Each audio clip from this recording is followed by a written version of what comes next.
Senhoras e senhores, está a começar o programa Ciência Aberta na Rádio Urbana, o único programa de divulgação científica de Angola. Aqueles que nos ouvem, mais uma vez, boa tarde, um sábado aquecido. Pedimos desculpas pela semana passada. A semana passada tivemos uma férias, dar-nos uma pausazinha do programa, então hoje voltamos. Então eu vou começar com a pergunta habitual aos nossos convidados. Bom, e depois também vai me dizer se prefere que eu lhe chame de professor João, se quer que eu lhe chame de doutor João, se quer que eu lhe chame simplesmente pelo nome, fique à vontade. Mas a pergunta afinal de contas, quem é o João Jung? O João Jung aproveita por a oportunidade para saudar o Rádio Ouvinte, não é? E felicitar também a Rádio Urbana por ser a única rádio de difusão da ciência em Angola e principalmente por ser ciência aberta, que é um dos mecanismos ou uma da perspectiva da evolução da ciência, em que todos tenham acesso, todos sejam inclusos e que tenham a capacidade de replicação daquilo que são os estudos e investigação científica reproduzível. O João Jung é licenciado em Economia pela Universidade de Agostinho Neto. Teve que, em 2016, migrar para Portugal, onde fez o seu mestrado na Universidade de Aveiro em Economia Financeira. E, dada a relação que tive com os colegas do mestrado, sobretudo das colegas de origem africana, da Nigéria, Cabo Verde, Moçambique e outras regiões do continente africano, senti a necessidade de continuar o doutoramento, de modos que sejamos nós, africanos, particularmente angolanos, a desenvolvermos investigações e estudos especificamente sobre a nossa realidade. Acho que é legítimo que sejamos nós a trazermos para o mundo acadêmico aquilo que é, de facto, a nossa realidade. Foi aí que motivei-me a dar sequência do meu tema do mestrado, que foi sobre a inclusão financeira das famílias angolanas, e progrediu para a inclusão financeira e a estabilidade financeira a estabilidade financeira dos bancos, não é? Onde eu falo sobre o ceticismo das instituições financeiras naquilo que é a implementação dos programas de inclusão financeira.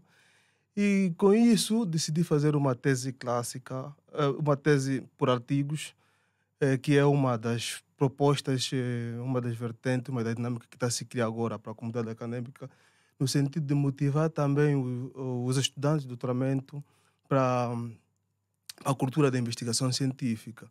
Foi aí que o bicho entrou em mim e desenvolvi uma tese por artigo, foi composto por 4 artigos científicos, e todos eles na vertentes empíricas, sobre temas ligados todos à inclusão financeira. No primeiro capítulo eu falo da relação que existe entre a inclusão financeira e a política monetária, que são aspectos também da economia. No segundo capítulo eu falo da contribuição da literacia financeira, da complementaridade, não é? Da literacia financeira, inclusão financeira, naquilo que é a estabilidade dos indicadores de estabilidade dos bancos. No quarto capítulo eu investigo, que também foi um artigo, investigo sobre a relação que eventualmente existe entre os regulamentos financeiros dos bancos centrais e os programas de efetividade da inclusão financeira. Esse regulamento tem apoiado ou dificultado os programas de inclusão financeira. Foi mais ou menos o tema discutido. E no último capítulo eu falo sobre como a literacia financeira contribui para aquilo que é a competitividade no setor bancário. Okay. Ótimo. Vamos falar um pouco sobre cada um desses artigos e já estou a ver aqui que a conversa vai dar muito pano para manga. Mas antes eu queria fazer-lhe uma outra pergunta. A discussão sobre economia. Parece que falar sobre economia é só para quem fez economia. Essa percepção, alguns já questionam que a economia se calhar deveria ser um assunto de debate para todos. E aí eu trago isso porque um dos elementos de discussão nos seus artigos é justamente a questão da literacia financeira. Então a minha pergunta é, a economia, afinal, é para ser feita por quem? Bem, para responder essa questão, vamos voltar para aquilo que são os fundamentos das ciências econômicas.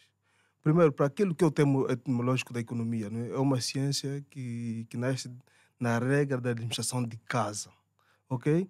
Ela surge eventualmente pela escassez de recursos e o crescimento ilimitado da necessidade. Então, a economia é uma ciência de escassez. E sendo uma ciência de escassez, é que todos os agentes econômicos, família, Estado e as empresas têm essa necessidade de escassez. Para definir, por exemplo, como é que, ao responder aquelas questões básicas da organização econômica, o que produzir, como produzir, para quem produzir, é preciso ter o mínimo de conhecimento daquilo que são as ciências econômicas.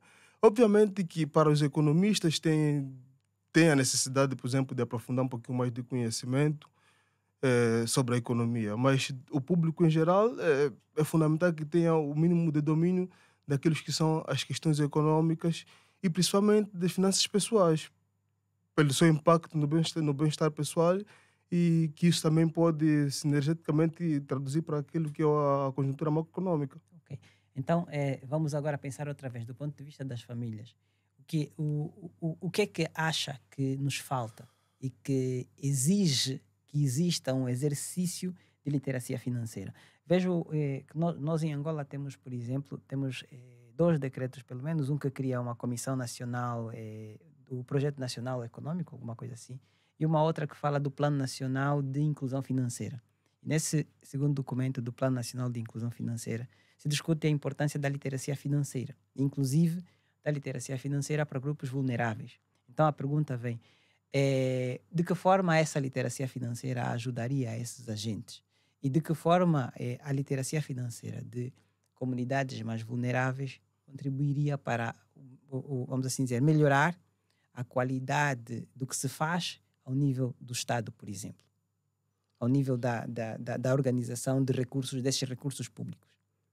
Ok. Não sei se preciso de traduzir, de refazer a pergunta. Não, percebi, Ok, sim. percebi perfeitamente a questão. É só para dizer que a família, no meu entender, é um dos agentes mais importantes para a economia. Porque os outros 2 agentes, que as empresas e os Estados, ainda são formados com base na família. Agora, voltado a essa questão da literacia financeira, se formos fazer um exercício, vamos notar e perceber que quase que todas as agendas atuais de desenvolvimento econômico está incluso, sobretudo quando se fala na luta contra a pobreza, a fome e outros objetivos de desenvolvimento sustentável, está incluso a inclusão financeira. A inclusão financeira que reflete a facilidade no acesso ao sistema financeiro. E o sistema financeiro, os bancos têm objetivos específicos, que é a agregação de valor ou em termos econômico, é a criação de lucro. É natural que os bancos poderão ter um certo ceticismo naquilo que é a implementação dos programas de inclusão financeira. Eles precisam garantia, precisam saber como é que esses acessos que vamos disponibilizar a essas pessoas por sistema financeiro, uma pessoa, por exemplo, que nunca teve um histórico bancário, uma pessoa que nunca teve, por exemplo, acesso a produtos e instrumentos financeiros, poderá agregar valor para o banco. Só para desmistificar, essa pessoa que nunca teve acesso a esses produtos bancários é uma pessoa que nunca teve o quê? Conta bancária, ou tem conta bancária, mas não tem movimentos bancários? Que pessoa seria essa? Ok. Eu falo das pessoas, do grupo de pessoas mais vulneráveis, Sim. sobretudo aquelas pessoas sem renda, pobres, particularmente. Primeiro, que o acesso a uma conta bancária é o primeiro passo que é para entrar no sistema financeiro. Isso é óbvio. Depois tem outros componentes, né? A utilização, o acesso e a utilização dos produtos e serviços financeiros, que são variados. Para alguém que não tem o mínimo de conhecimento financeiro, não tem o mínimo de educação financeira, não tem o mínimo de literacia financeira, que se reflete no tomar decisões financeiras de forma informada, conhecendo, por exemplo, os riscos, os retornos associados aos produtos e serviços financeiros. Certamente que essas pessoas vão representar um risco para o sistema financeiro e eles, por si só, também não vão poder tirar o mínimo de vantagem com aqueles novos produtos e serviços financeiros que têm alcançado, que têm disponível. Quando falamos da importância da literacia financeira, pode-se olhar no ponto de vista micro como benefício das pessoas que vão ser incluídas no sistema financeiro, dar-lhe capacidade de utilizar de forma consciente, tomar decisões de forma a rentabilizarem esses produtos para os seus bens financeiros e a sua segurança financeira de forma geral. E para o sistema financeiro tem a componente da preservação do risco para o próprio sistema financeiro. Se vamos conceder, por exemplo, empréstimo, como é que esse empréstimo será utilizado? Qual é o compromisso dessa pessoa que terá acesso ao empréstimo em retornar, por exemplo, o capital e os juros? Então, são esses componentes que eu levo em conta nas minhas investigações. Perfeito. E aí uma pergunta que se calhar alguns também se fazem. Estamos a falar do risco, estamos a falar do retorno do capital, no caso dessas populações. A quem é mais lucrativo emprestar? A essa pessoa com menos renda ou às grandes empresas? Pensando aqui do ponto de vista da inclusão financeira por meio do crédito, por exemplo. Aos bancos, a quem interessaria mais emprestar? Para pensarmos se vale de facto a pena trabalhar a literacia financeira para um grupo que talvez depois não se possa beneficiar de produtos como empréstimos, por exemplo. Ok. Em outras palavras, é mais seguro emprestar ao pobre ou ao rico? Certamente que, como acabei de mencionar aqui, o propósito de uma instituição financeira, sobretudo, é a geração de lucros. Se eu tenho a necessidade de gerar lucro, poderei ser mais ávido a emprestar para aquele grupo de população que me garante maior confiança. Por isso é que eu disse de início que é natural que as instituições financeiras, particularmente os bancos, tenham um certo ceticismo na implementação dos programas de inclusão financeira. Por quê? Como eu pretendo o retorno dos meus empréstimos, porque o negócio tradicional do banco é o empréstimo, é captação de depósito e concessão dos empréstimos. Para isso, é um negócio de confiança. Sim. E essas pessoas não garantem confiança, por enquanto. Têm pouco histórico no sistema financeiro. Não têm uma renda suficiente. Por isso é que, nas minhas investigações, eu reforço dois elementos, que é a literacia financeira, de modo que os bancos tenham consciência de que esses vão receber o empréstimo, vão poder utilizar de forma racional e rentabilizá-los para cumprirem com as suas obrigações. E mais do que isso, num dos artigos também eu falo sobre a componente da inovação financeira, olhando para aquela questão de que inovação pode ser definido em processo, produto ou serviço. Sim. Ok, então, em que proporção é que eu vou conceder o empréstimo para essa população recém-enquadrada no sistema financeiro? Qual é a qualidade? Por isso é que os bancos e outros organismos, não é? Particularmente os decisores políticos, sendo que a inclusão financeira é uma decisão de política pública, ficam com a responsabilidade de que devem fomentar a literacia financeira, a inclusão financeira, e os bancos ganham com isso no sentido de que conseguem alargar sua base de empréstimos, mas essa base de empréstimo vai ser garantida não só pelo número de abertura de conta bancária, mas sim pela capacidade de utilização desses serviços. De serviço, exato. E tem outra componente que eu falo muito nos meus artigos, que tem a ver com a diversificação do risco. Com a inclusão financeira, por exemplo, num único empréstimo de maior valor, a capacidade ou a probabilidade de perder, ou a possibilidade de perder, o impacto dessa perda é muito maior para o banco do que em vários empréstimos repartidos no mesmo valor, no mesmo montante, em vários empréstimos. Okay. Aí tem aquela componente da possibilidade de diversificação do risco. Então, Mas, obviamente, que para o banco interessa-lhe emprestar aí onde seguramente há menos risco. menos risco. E onde tem menos risco é naqueles agentes econômicos que efetivamente garantem o retorno, que são as empresas, por exemplo, aquelas pessoas que têm maior rentabilidade, que têm maior renda. Maior renda, sim. Ok. E Então, é isso que torna, sim. desculpa cortar, Sim, é sim. isso que torna mesmo importante a necessidade do incentivo dos programas de inclusão financeira. É de modos que essas pessoas que não têm essa possibilidade, dessas pessoas que não são preferidas para as instituições financeiras, ficam à margem. Porque nós temos, de certa forma, diminuir a pobreza, por exemplo, e a fome.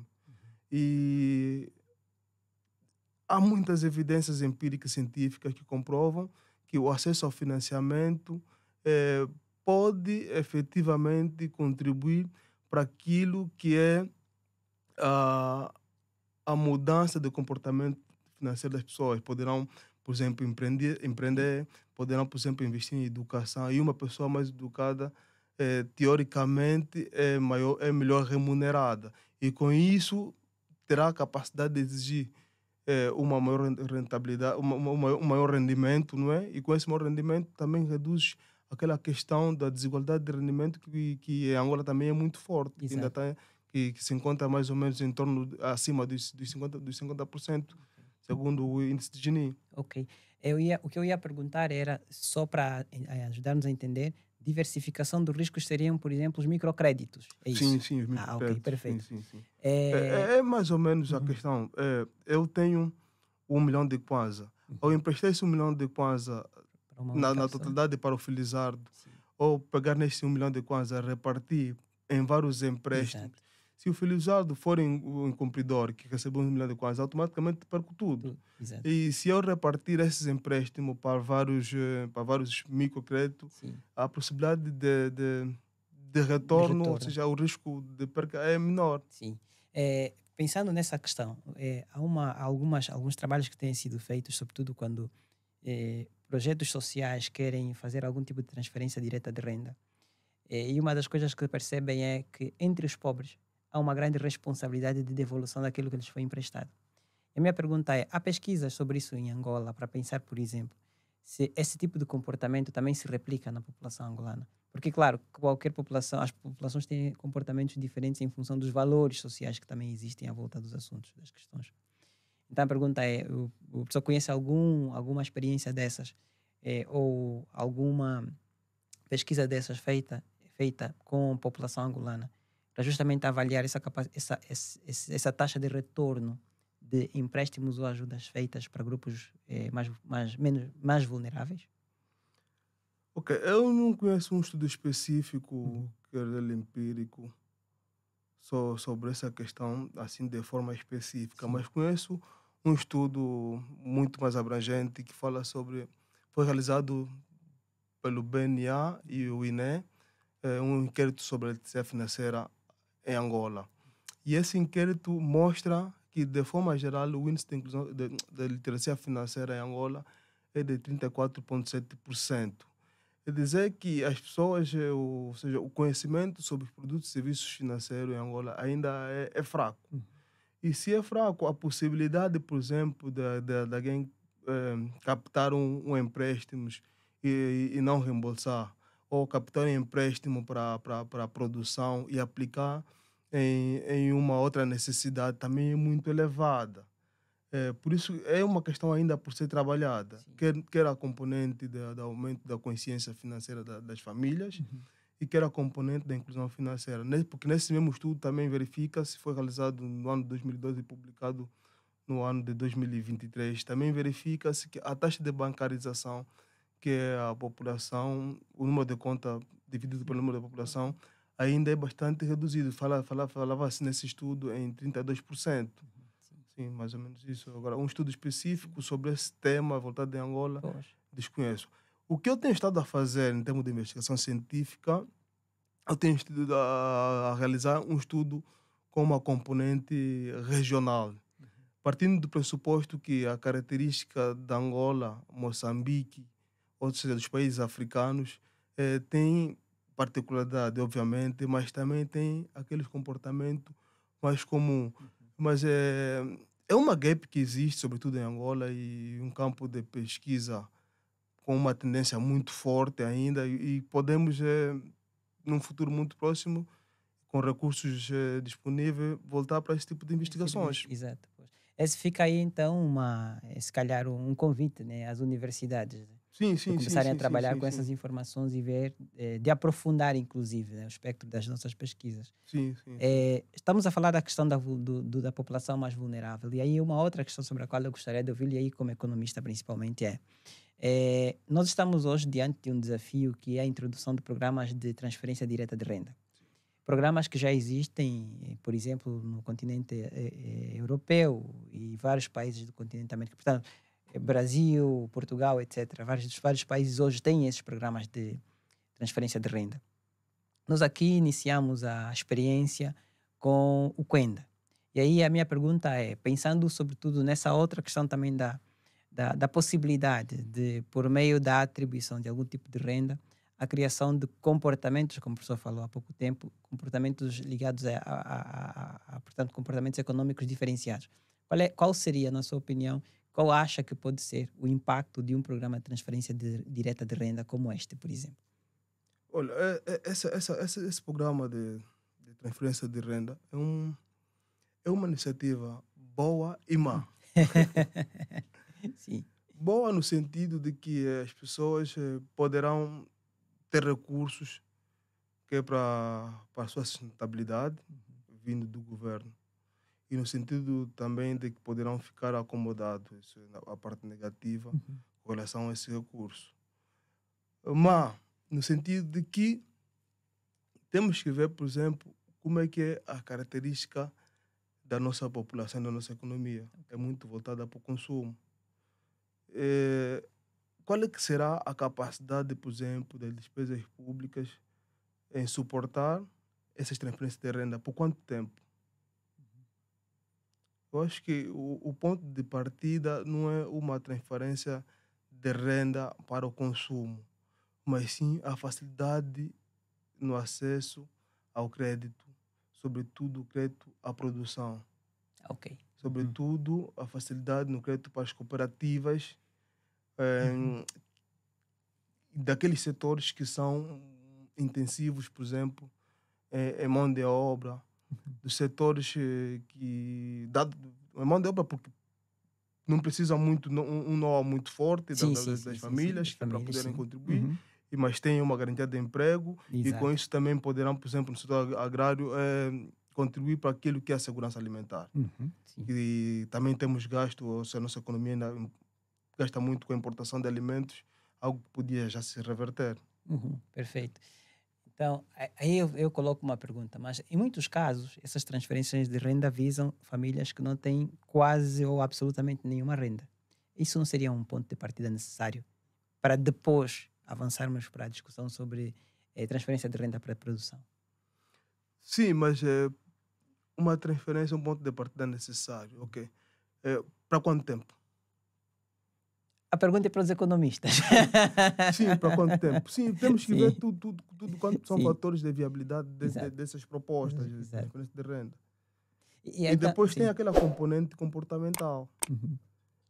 A partir do momento que eu sei que recebo uma renda mesmo sem trabalhar, Uhum. Sim, fico acomodado.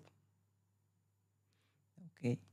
Fico acomodado, sei e tenho garantido que no final do mês eu terei uma renda. Exato, sim. Por isso, é uma questão de se analisar diversos fatores.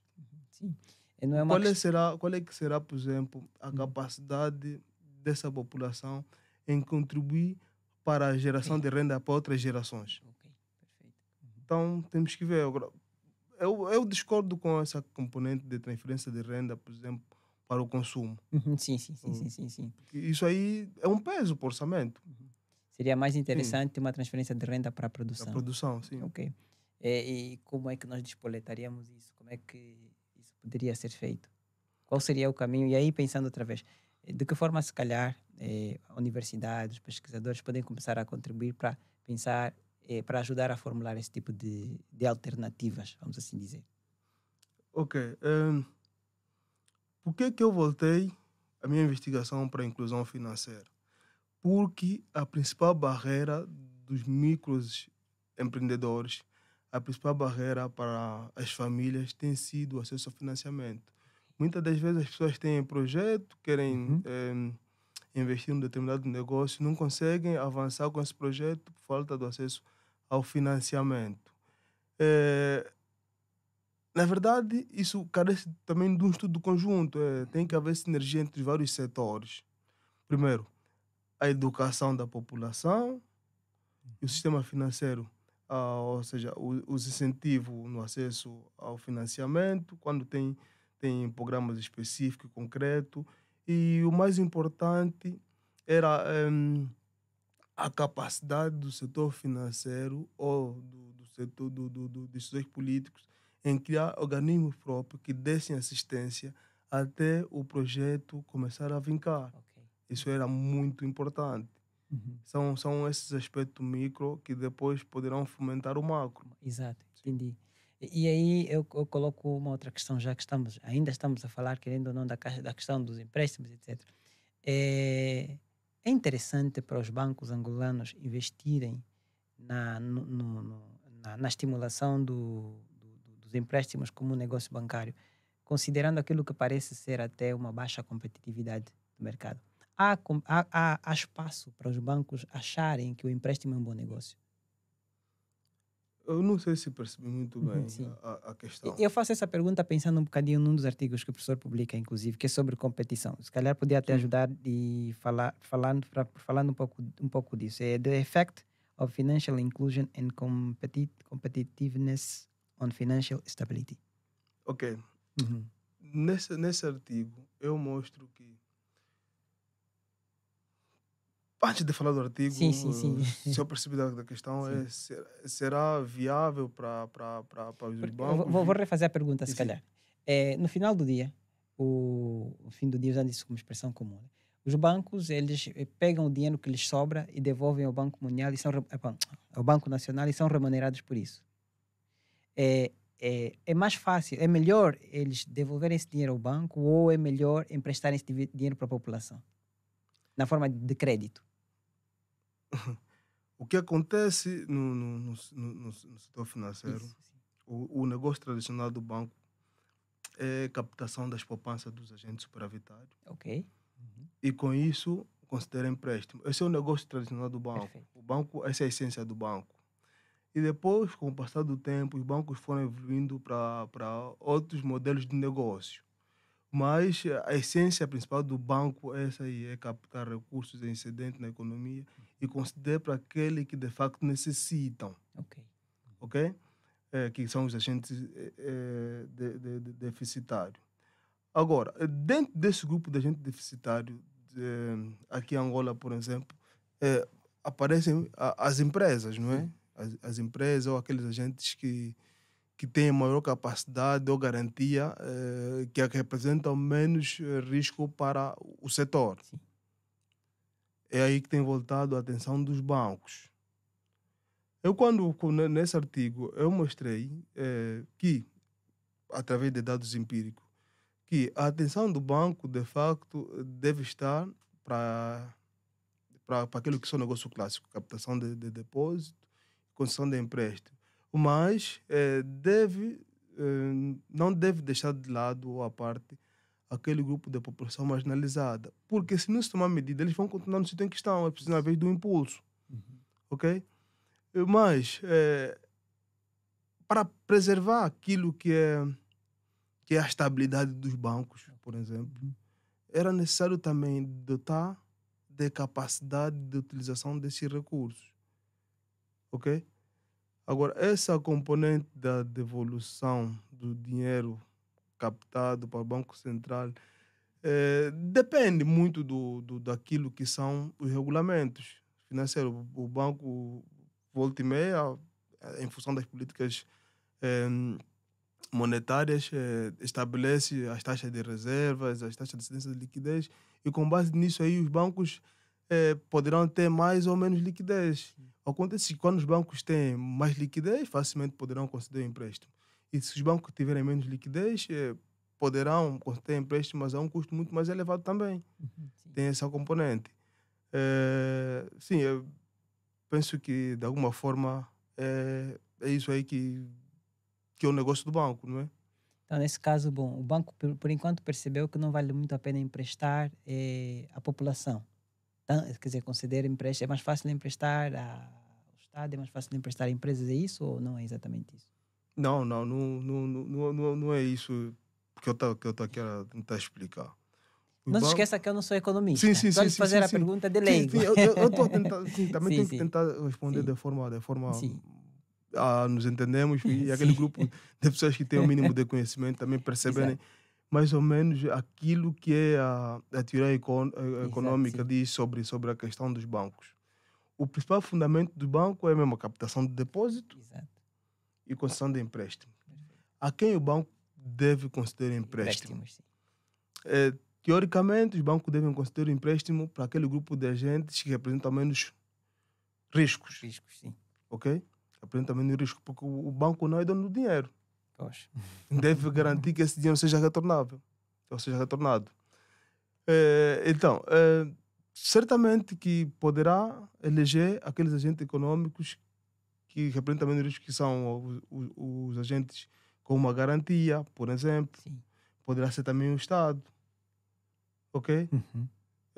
Poderá ser as famílias, mas as famílias com... Por isso é que para conceder o empréstimo tem um conjunto de Exato, requisitos. E requisitos. os programas de inclusão financeira versam-se sobre a flexibilidade nesses requisitos. Exato.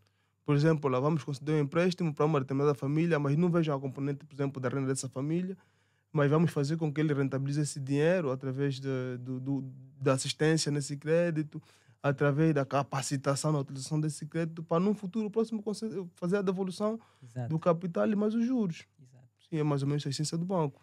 Perfeito. E de que forma os nossos bancos contribuem ou não para, por exemplo, equalizar as condições em que estamos agora? Estamos a pensar, por exemplo, em relação ao dólar e depois podemos pensar em relação à inflação. Como os bancos participam positivamente para equilibrar essa balança, por exemplo, do custo do dólar e para equilibrar a balança da inflação? Se é que Bem, participam, né? bem, são dois aspectos Uhum. muito relevantes e que afetam também o modelo de negócio do banco, dos bancos comerciais em particular. Essa é uma questão muito mais genérica. Não devíamos ver na perspectiva de que como os bancos comerciais fazem ou não fazem, porque eles também vivem o resultado O do resultado do processo, processo, sim. ok? Para a nossa economia em particular, sabemos que a inflação é importada e o que aconteceu, por exemplo, no Pode ano explicar passado... depois o que é isso de inflação importada? Porque eu não sei. Tá bem, já Sim. explico, sim. O que aconteceu, por exemplo, no nosso setor cambial, uma desvalorização de aproximadamente ou cerca de 30% do nosso Kwanza em relação ao dólar e quase 41 ou 40% em relação ao euro. Tem a ver com a capacidade, a economia joga muito em torno de oferta e procura, tem a ver com a capacidade de oferta de divisa. Acho que a questão seria, por que há essa necessidade crescente de procura de divisa? Por que o Kwanza tem estado a desvalorizar? Esse acho que seria a questão por se discutir, porque o que os bancos vivem também são resultados. É o resultado da incapacidade do nosso setor financeiro responder com a demanda. Por que demandamos, por exemplo, divisa? Demandamos divisa para quase tudo. Desde compra de alimentação, a procura de saúde e outras necessidades. Será que são necessidades que nossa economia não consegue responder? Será que não era natural que aquelas questões básicas, como por exemplo a alimentação, não fosse importado, mas sim consumido aquilo que é produzido internamente? Então, o que temos que olhar é para aquilo que são as fontes de geração de divisas em Angola, para responder com a oferta e a demanda. Tem que haver um equilíbrio. Nós procuramos, temos necessidade crescente de procurar, porque a nossa população está a crescer, as nossas necessidades são crescentes, precisamos consumir todos os dias, mas não temos a capacidade de resposta. Se formos a ver, o ano passado, a nossa produção petrolífera reduziu bastante. E além da nossa produção petrolífera reduzir de forma significativa, houve também no setor financeiro a redução da oferta, por exemplo, da divisa por parte do Tesouro. A outra componente que afetou muito nosso mercado cambial também foi o fim da moratória, não é? Daquilo que é nossos compromissos com os credores do país. Tivemos que voltar, ou seja, tivemos que analisar as receitas petrolíferas e outras receitas em divisa em moedas estrangeiras para compromisso daquilo que são para nossos compromissos financeiros com os credores, não é? Sim. É o mesmo valor que concorre com a nossa necessidade de importação. Então, o que temos que fazer? É alargar a nossa fonte de financiamento. Sim. E temos que ver que essa redução, por exemplo, na produção petrolífera, apesar dos preços médios do petróleo manterem-se constantes, ou seja, estável, mais ou menos aí acima dos 70, não é? De certa forma, reduziu também a capacidade de investimento do próprio setor. Houve acontecimentos importantes, por exemplo, no setor petrolífero, que foi a manutenção e a paralisação de alguns blocos também, no ano de 2023. Eu, quando falo da inflação importada no sentido de que nós não produzimos. Nós não produzimos e não temos, praticamente, além do petróleo, capacidade de exportação, ou seja, de ampliação da nossa fonte de renda. E para isso, afetamos, ou seja, enxugamos aquilo que são custos dos produtos externos para a nossa economia. Ok? Estamos muito expostos. Se haver uma política, por exemplo, restritiva fora, isso afeta a nossa economia, que é o que está a acontecer agora. Há uma política restritiva, as taxas de juros elevadas, isso, de certa forma, os nossos empréstimos ou nossas transações são afetadas. Ok? Deixa-me ver aqui se tem alguma pergunta no chat. Não vejo nenhuma. O Kenny tinha uma pergunta, não? Não? Bom, não tinha nenhuma pergunta. Então vamos continuar. Apesar de que os que nos estão a assistir, fiquem à vontade. Se quiserem fazer perguntas, podem fazer. Imagino que alguns tenham interesse em fazer e eu vou fazer uma. Então, nesse caso, se eu tivesse que perguntar, bom, tá bem, como é que resolvemos o problema, não do dólar, mas da inflação? Da inflação? Sim. Estão relacionados. E como é que os resolvemos? É só melhorar a produção? Diversificar a economia, como se costuma dizer?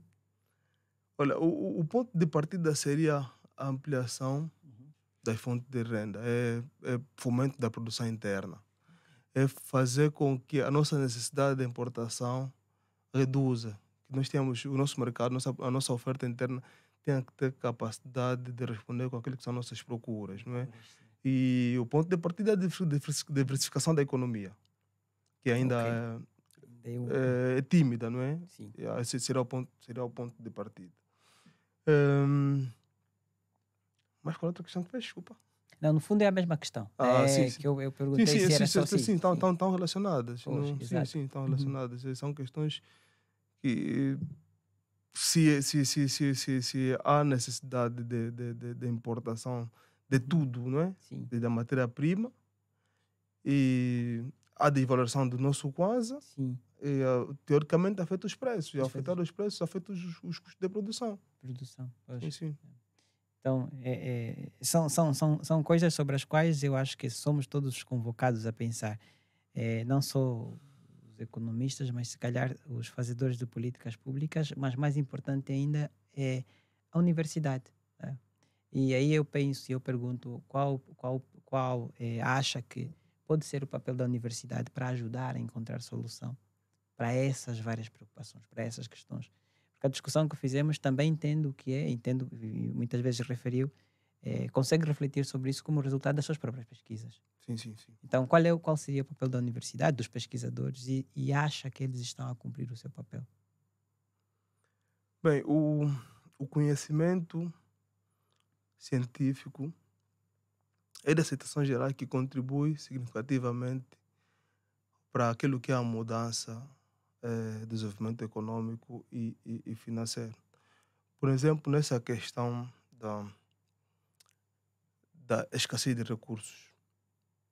O que nos diferencia, por exemplo, de outros seres da natureza é a nossa capacidade de inovação, é a nossa capacidade de criação, ok? Nós, com conhecimento científico, podemos, com mais, investimento em pesquisa e desenvolvimento, podemos, de certa forma, identificar os problemas que temos vivido, como podemos resolvê-los. Eu acho que a contribuição daquilo que são as universidades, aquilo que são os centros de investigação e os investigadores para as políticas públicas, sobretudo na parte da economia, eu acho que ainda é bastante insignificante, não é? Ou então, pelo menos, se calhar, há menos divulgação. Há menos divulgação. Uhum. Mas também tem que haver algum interesse ou uma mudança naquilo que é a matriz de governação. Eu estou a governar, eu tenho um problema na qual tento resolver há mais tempo e não consigo. Certamente vou pedir apoio, ou a universidade também podem tomar iniciativa ao identificarmos um problema e com base no nosso conhecimento e estudo que fomos fazendo, a solução para esse problema é este ou aquele. E o decisor político deve, se calhar, adotar as políticas públicas com base nessas sugestões apresentadas pelos estudos. Porque tentar resolver os nossos problemas com soluções alheias, não vamos conseguir chegar lá. Iríamos terminar já, mas isso me provocou para uma pergunta final. Temos um problema nosso que queremos resolver com soluções alheias, que é o trabalho informal. Ok. A formalização de toda a nossa economia informal será mesmo uma solução? Será um caminho? Olhando para aquilo que são as investigações, disse que a formalização da economia aumenta a base tributária, o Estado carece de recursos, precisa de recursos, aumenta a base tributária, e com essa base tributária há a possibilidade de se resolver aquelas questões estruturantes, né? Aquilo que é a necessidade do Estado, a necessidade do governo. Ok, mas é preciso um processo. A formulação da economia ainda carece de muito estudo. Nós precisamos de entender, por exemplo, de forma específica, quais são os nossos problemas. Se formos a ver como é que é a composição da nossa economia, é dualista. Eu ainda acredito que o número de população informal é maior que o número de população no formal. Então, temos que fazer um estudo mais a sério.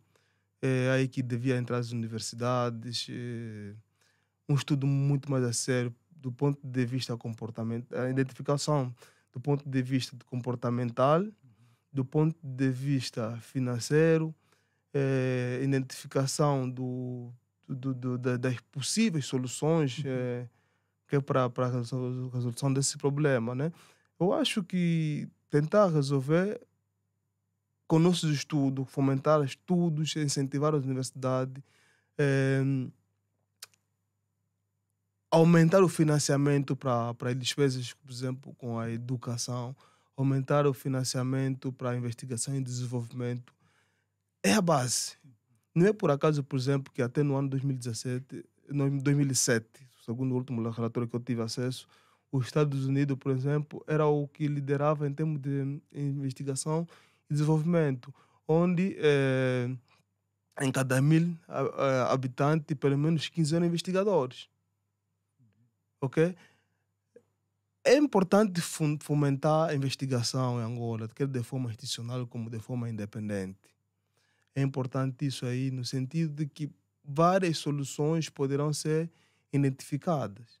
E o agregar dessas soluções, se calhar poderemos ver quais são os problemas. Por que de 1975 até hoje nós não conseguimos ter uma economia diferente da que temos em termos de modelos econômicos? São questões para se estudar. Sim. Existem universidades. Por que as pessoas não estão motivadas, por exemplo, em parar a fazer uma investigação? É necessário também incentivar as pessoas a investigarem, a estudarem. É necessário valorizar esses estudos. É necessário tentar aproveitar nesses estudos as soluções apresentadas por esses estudos, os problemas identificados, refutados por esses estudos, tenham uma utilidade. Porque muitas das vezes que desincentiva a investigação das universidades ou a participação nas universidades, ou seja, que incentiva as universidades a limitarem-se para aquilo que é a sua componente clássica, que é produção de apenas a educação, não é? A promoção da educação e não da investigação incentivo, particularmente aqui em Angola. Porque você vai ver pessoas que estão muito ligadas e há muito tempo na investigação, não produzem, não têm nenhuma investigação. Não é por falta de vontade. Primeiro é que o tempo para a investigação concorre com tempos que você tem para conseguir, por exemplo, um trabalho extra. Portanto, para isso, uma das soluções seria transformar a investigação científica como um emprego. Por exemplo, em Portugal, apesar de Portugal ainda ser um país que menos investe em pesquisa e desenvolvimento, não é? Sim. Eles já estão a criar, estão nesse momento na 6ª edição do fomento do emprego científico através da FCT, que é a Fundação de Ciência e Tecnologia. Por que não nós aqui em Angola? Por que não contratarem alguém para fazer somente investigação? Temos aqui um problema concreto, é que não encontramos soluções. Vocês, como vossa vocação é investigação, sugerem problemas. O que acontece aqui em Angola é que muitos que têm poder de decisão são abençoados, são ungidos, têm o conhecimento de tudo. E isso é complicado. As pessoas não têm que dar a conhecer ou devem dar oportunidade para aqueles que são especialistas, para aqueles que são investigadores, para de alguma forma cada um contribuir como pode na sua específica área. Exato. É preciso diferenciar mesmo. A minha função é tomar decisão, mas a minha decisão deve ser com base naquilo que são o conhecimento científico produzido. Quem produz o conhecimento científico não sou eu. Devo me suportar naquelas investigações já feitas. E, sobretudo, se for nessas investigações feitas no nosso país, melhor ainda, porque é uma investigação que vai fazer com que as minhas decisões correspondam com aquilo que são necessidades específicas. Okay. Perfeito. Muito obrigado. Vamos terminar agora, mas sempre, para finalizar, pedimos aos nossos entrevistados que respondam uma pergunta muito simples de encerramento. Eu vou só mudar um pouco a pergunta. Normalmente perguntamos como é que acha que o seu trabalho contribui para melhorar as condições do país, e eu vou perguntar como é que espera que o seu trabalho venha a contribuir para o desenvolvimento do país. Ok. Os meus trabalhos estão todos ligados ao desenvolvimento econômico, particularmente na questão do desenvolvimento financeiro. Tem muitas contribuições, sobretudo para garantir segurança aos bancos, que ao efetivarem os programas, por exemplo, que eu faço estudo sobre inclusão financeira, a efetivarem, por exemplo, os programas de inclusão financeira não perdem, será benéfico para a população e para os bancos. E do ponto de vista institucional, eu também incentivo o fomento da qualidade institucional, porque as pessoas reagem de forma positiva a incentivos e não à repressão. E eu falo num dos estudos que está aí apresentado de que uma das fontes das desigualdades tem a ver com as decisões que tomamos ao longo da vida ou das nossas condições naturais. As nossas condições naturais não podemos mudar, mas as nossas decisões que fomos tomando ao longo da vida podemos mudar, podemos melhorar. E para isso, para melhorar, primeiro tens que saber, tens que conhecer. E como vais conhecer? Estudando, investigando. São esses componentes que eu apresento e que acredito que, de certa forma, quem que tem estado a contribuir, porque apesar de ser um estudo regional, tenho sempre o cuidado de incluir Angola nas minhas amostras. Nesse momento, eu estou com um impacto fator, com o H-index de 4 e com uma citação, por exemplo, numa das melhores bases de dados do mundo, que é faço a publicidade, que é a Scopo, de 36 citações. Isso quer dizer que as pessoas estão a ler. Estão a ler o meu artigo. Exato. E se estão a ler o artigo, e olhando, por exemplo, para aquilo que é a distribuição, você vê, pois embora que 2 ou 3 vezes que eu vi apenas pessoas daqui de Angola, né, que leem, buscam o artigo, leem o artigo, mas começa a dar aquela satisfação. Não tenho uma remuneração em torno das minhas investigações, mas tem um incentivo que é muito importante para quem está na academia, que é o impacto. Impacto, saber que não estou a contribuir de facto. Gostaria também para incentivar, não é, aqueles os investigadores angolanos, sobretudo para olharem para a questão da satisfação mais pessoal, de satisfação de prestígio pessoal, não é, poder contribuir de facto, e que o restante, o outro tipo de reconhecimento remuneratório ou não, poderá ser processo, e o outro também não se limita, né, à investigação só para Angola, porque a ideia é sermos competitivos de modos que conseguimos fazer uma competição, publicar um artigo numa revista internacional onde estão os melhores. Amanhã vamos para o mercado de trabalho, por exemplo, valoriza-se muito para a docência em países com alta performance, não é? Como, por exemplo, Estados Unidos, Canadá, Inglaterra, a componente da investigação científica. Então, só isso já é motivo para continuar a investigar. Amanhã, vamos supor que queremos outros desafios a nível internacional. Se formos, por exemplo, olhar no nosso lado da economia, na carreira da economia, por exemplo, você vê muitos, tive colegas meus do mestrado, da Nigéria, da Etiópia, que estão no Banco Mundial. Nós, por que não? Em lugares-chave de tomada de decisão, nós também podemos contribuir, também conseguimos. Também conseguimos. Então, temos que olhar para essa componente, que as nossas investigações, por mais tímida, por mais que o nosso entendimento é que estou a perder tempo, mas não. Ao longo do tempo, ao longo deste processo, surgem sempre o resultado, contribuem sempre. Nem sempre no tempo que nós escrevemos é que temos o resultado. Há escritos que foram feitos há anos atrás e hoje começam a analisar a realidade. Eu, por exemplo, sinto que no ano que eu publiquei o livro sobre a inclusão financeira das famílias, aqui em Angola quase que não se falava disso. E pelo aquilo que é o meu desempenho científico sobre a inclusão financeira, pese em da pouca exposição minha, mas também eu sou uma referência a nível mundial sobre a inclusão financeira. Se você for analisar o tema da inclusão financeira a nível do mundo, vai surgir sempre meu nome, pese embora na cauda, mas vai surgir.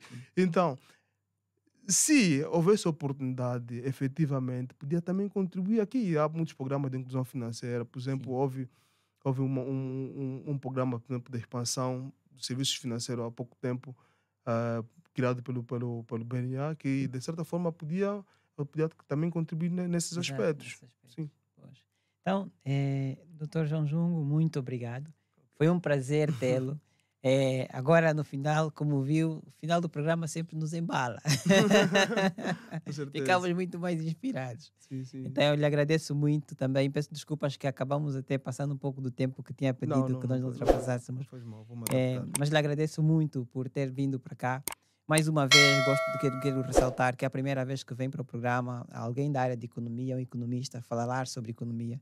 Gostaríamos de ter explorado mais, exploramos o que deu, mas contamos poder convidá-lo em outros programas, em outras oportunidades. E mais uma vez, Muito obrigado, foi um prazer. Eu que agradeço e de dizer que estamos disponíveis para os próximos convites, sempre que necessitar, podemos sempre marcar e estamos aqui a tentar partilhar um pouco que sabemos, não é? Ótimo, esse é o Ok, espírito do obrigado. Ciência Aberta. Ok, obrigado. Luquene, mais uma vez, muito obrigado pela assistência. Aos nossos ouvintes e aos nossos telenautas, obrigado pelo calor da vossa companhia. Até o próximo sábado, até o próximo Ciência Aberta.